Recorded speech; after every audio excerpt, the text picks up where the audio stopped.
You know, I was thinking about why guitar players love buying new gear and went down a bit of a rabbit hole. For instance, where did all of this start for us? I mean, I would like to tell myself it all started when my cousin wanked in front of me in his room on top of his Master of Puppets CD. No. Wait. And I'd love to say that seeing someone actually play the entire Master of Puppets solo changed my life and made me go, yeah, fuck classical guitar, Mom, I want to do that.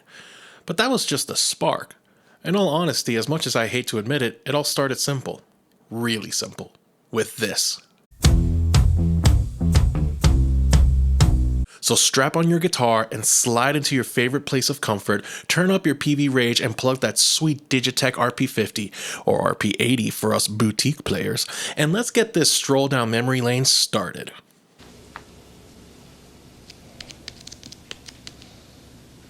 For me, I was listening to a lot of crap as a kid, mostly Spice Girls and Backstreet Boys.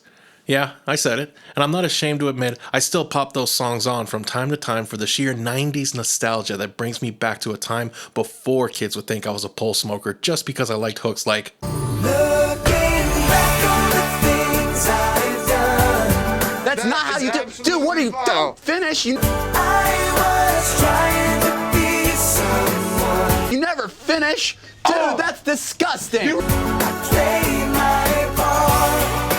Kept you in the dark. You ruined my day. I'm telling the boss. Now let me show you the shape. Ha! Gay! or I must confess that my loneliness Open wide! is killing me now. Don't you know? Cause I'm gonna grape you in the mouth! or Where does love breathe now? Stop making eye contact. That's creepy too. Dude, that is not cool. You're crossing a line. Where is the sound You never do that. that only echoes through the night? You Yeah, don't you're do putting that. an image that I Dude, don't want in my head right stop. now, That's all not right? how you do. Dude, no. Where does love breathe now? Putting an image that I Dude, don't want in my head right stop. now. Can't live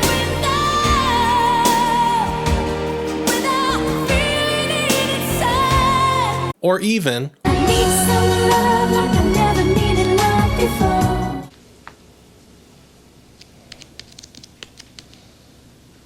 because for me, it wasn't about what was cool. I didn't know what cool was. I was a little kid, barely a few years older than my child is now.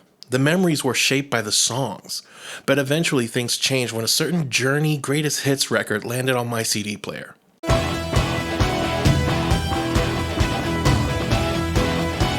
Suddenly, my pulse was beating faster than I would be beating myself in a bathroom 3 years later down the road. I could feel the power behind the drums, the loud guitars, the soaring vocals, the majesty of Steve fucking Perry. And eventually, I came here, to the beautiful land of the United States of America. Yeah, but you didn't expect to know this is my second language you're hearing. Not bad, huh? Anyway, moving on. So I get here and get blown away by the food, the places, the functioning roads, the actual doctor's offices that aren't someone's fucking house. Shit, man. I remember having bronchitis when I was 7 and seeing the house they were taking me to after 2 weeks of non-stop coughing, and I just started crying. My grandma asked me, "What's wrong with you?" And I just said, "I'm gonna die," through my tears. Even then, at that age, I knew how fucked I was.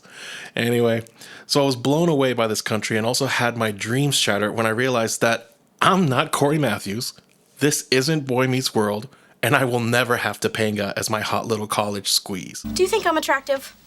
Of course I do. Come here, I'll prove it. You'll notice your penis and testicles starting to grow larger. I was also introduced to a new world of violence in school, blatant racism towards all races, from all races, and the miracle of chocolate milk in a box with pizza for lunch. I fucking loved it. Barry! Who else, huh? Who else? And then I found FYE.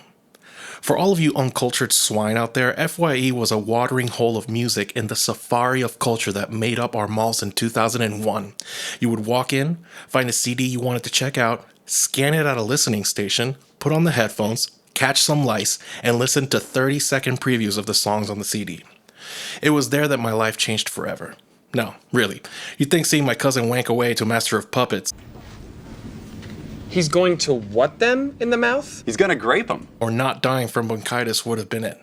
But no, it was picking up the CD and pressing play.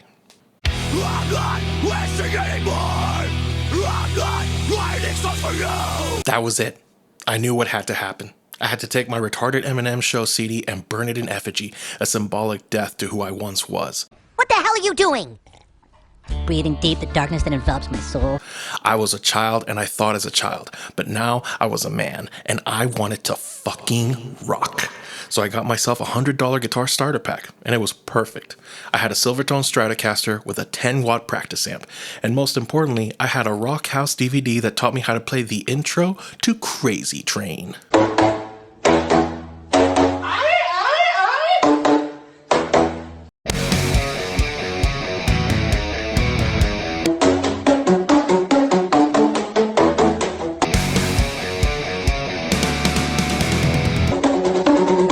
I became a man obsessed and spent every waking hour after school practicing the instrument.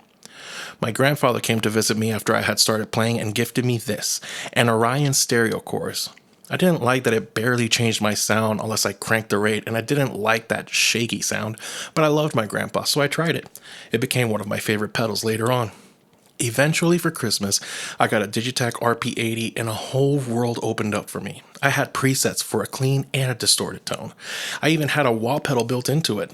I was experimenting with sounds and falling in love with my guitar. I remember that was the spring I was obsessed with learning every song on the album Fallen by Evanescence. Something about the band's music spoke to my younger self that loved catchy hooks and melodies, but also had that killer Mesa Boogie dual rectifier tone that got the new version of me hard. And I would walk hard. I will walk hard. So I learned all the songs and moved on to other CDs, like The Fish and We Live. It was easy because I had the songs memorized, so I just stumbled along playing riffs until it sounded right. For hours. Later on, I found more music that tickled my balls at bedtime and went deeper and deeper into the music scene. Atreyu, Avenged Sevenfold, Vehemence, Metallica, Ozzy. From Autumn to Ashes, they started to form my musical brain, what I thought melodies could become. Suddenly, I was skipping school every day. I had figured out that when my mom dropped me off at a Walgreens near the school and told me to start walking to school in an hour when it's open, I could just not do that. And I took the bus back home, walked for half an hour, and saw beautiful sights, and thankfully didn't get kidnapped and assaulted by anyone. For months, I just kind of didn't go to school, went home and played guitar all day, deleted the school voicemails, and just lived my life. Eventually, my science teacher called and said she and the class missed me. And I felt bad because I was weak and still cared, so I went back and aced all my classes and still moved on to 8th grade. Apparently, I was a genius.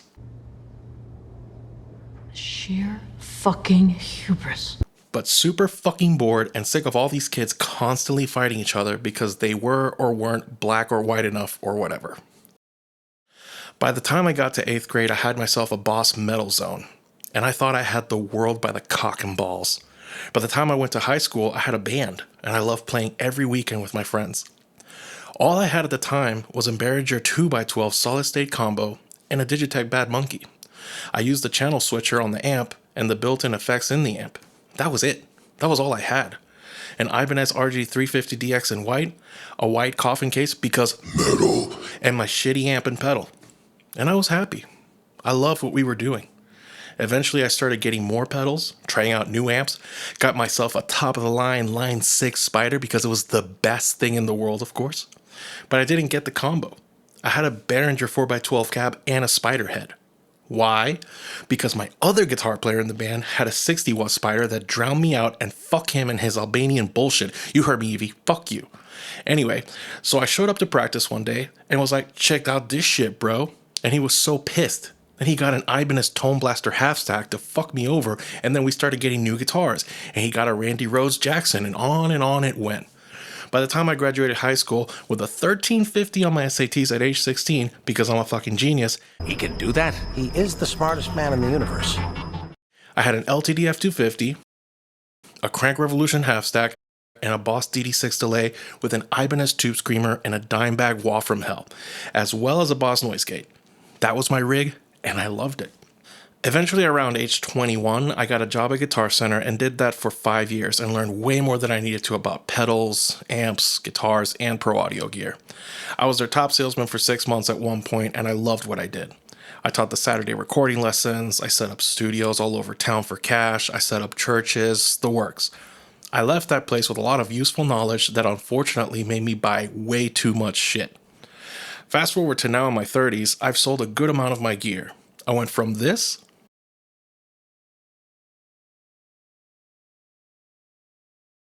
to this. I kept what I loved from my past and all I needed for my future. I trimmed down as best as I could and tried to make life simple again. It's still a lot, but now I focus more on playing than tone chasing. And that was the main thought I had when I came up with the idea for this video. My friend once said to me, I don't care about writing music so much as I love making tones and finding sounds. And I really related to that. I love songwriting, but there really is something special about making sounds happen, isn't there? I just know you're gonna fail. We love mixing pedals and guitars with different amps and seeing what we can make. I've always been guilty of keeping a pedal I never used, thinking one day there will be a song that needs a specific part with a little bit of reverb with low octave, so I'll keep this for then. It's in our nature as musicians. But when does it go from being a musician to just being a gear collector? Me personally, I just want to go play guitar. And having less stuff has made that easier for me. Honestly, I want to know in the comments what your story is. As long as it is, I will read it. I really like long comments. I feel like it puts more thought into something. It shows you care. And nothing pisses me off more than someone that says, I ain't reading all that. I hate that. It's so disrespectful, and it's indicative of how lazy we've become as a culture. So tell me your story. How did you start? When did you figure out enough wasn't enough? When did you get to that point, like me, where the Behringer 2x12 and a few pedals just didn't do it for you anymore? What made you go from I'm content to I'm chasing this sound, I'm chasing this tone? I mean, yes, there is some part of it where we want to get inspired by these things and we want to try new things, hoping to break out of our writer's block or something like that. I mean, am I right or am I right? Screw it.